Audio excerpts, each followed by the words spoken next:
News ಮಾಡಿ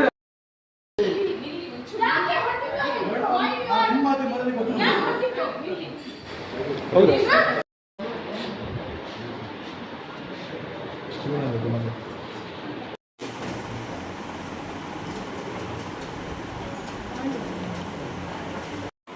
ಕಳೆದ 1-2 ವಾರಗಳ ಹಿಂದೆ ನಮ್ಮ ಕನ್ನಡಪ್ರಭ ಪತ್ರಿಕೆಯಲ್ಲಿ ಕುಂದಾಪುರದ ಸರ್ಕಾರಿ ಆಸ್ಪತ್ರೆಯ ಏನು ಸರ್ಜನ್ ವೈದ್ಯರ ಕುರಿತಾಗಿರ್ತಕ್ಕಂಥ ವಿರುದ್ಧ ಹೋಗಿರ್ತಕ್ಕಂಥ ಭ್ರಷ್ಟಾಚಾರ ಆರೋಪವನ್ನು ನಾನು ತನಿಖಾ ವರದಿಯನ್ನು ಮಾಡಿರ್ತೇನೆ.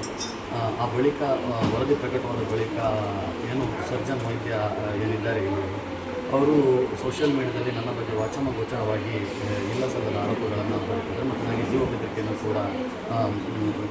ಬೆದರಿಕೆಯನ್ನು ಕೂಡ ಹಾಕಿದ್ದಾರೆ. ಹೀಗಾಗಿ ಇವತ್ತು ಬೆಳಗ್ಗೆ ನಾನು ನನ್ನ ಪತ್ನಿಯ ಜೊತೆ ಕುಂದಾಪುರದ ಖಾಸಗಿ ಹೋಟೆಲ್ನಲ್ಲಿ ತಿಂಡಿ ತಿನ್ನಲು ಹೋದಾಗ ಏಕಾಏಕಿಯಾಗಿ ಬಂದು ನನ್ನ ಕಾಲರ್ ಪಟ್ಟಿಯನ್ನು ಹಿಡಿದಿದ್ದು ನನಗೆ ದೈಹಿಕ ಹಲ್ಲೆ ಮಾಡಿದ್ದಲ್ಲದೆ ನಿನ್ನನ್ನು ಕೊಲ್ತೇನೆ ಎನ್ನುವುದಾಗಿ ನನಗೆ ಬೆದರಿಕೆ ಒಡ್ಡಿದ್ದಾರೆ. ಹಾಗೆ ನನ್ನ ಸಮೀಪದಲ್ಲಿರ್ತಕ್ಕಂಥ ನನ್ನ ಹೆಂಡತಿಯೂ ಕೂಡ ಬೆದರಿಕೆ ಹಾಕಿ ಅವಳನ್ನು ದೂಡಿರ್ತಕ್ಕಂಥ ಘಟನೆ ಕೂಡ ಅವರು ನಡೆದಿದ್ದಾರೆ. ಹೀಗಾಗಿ ನಾನೀಗ ಕುಂದಾಪುರ ಸರ್ಕಾರಿ ಆಸ್ಪತ್ರೆಗೆ ದಾಖಲಾಗಿದ್ದೇನೆ. ಕೈ ಮತ್ತು ಎದೆ ಭಾಗಕ್ಕೆ ನನಗೆ ತೀವ್ರತರವಾದಂತಹ ಪೆಟ್ಟಾಗಿದೆ.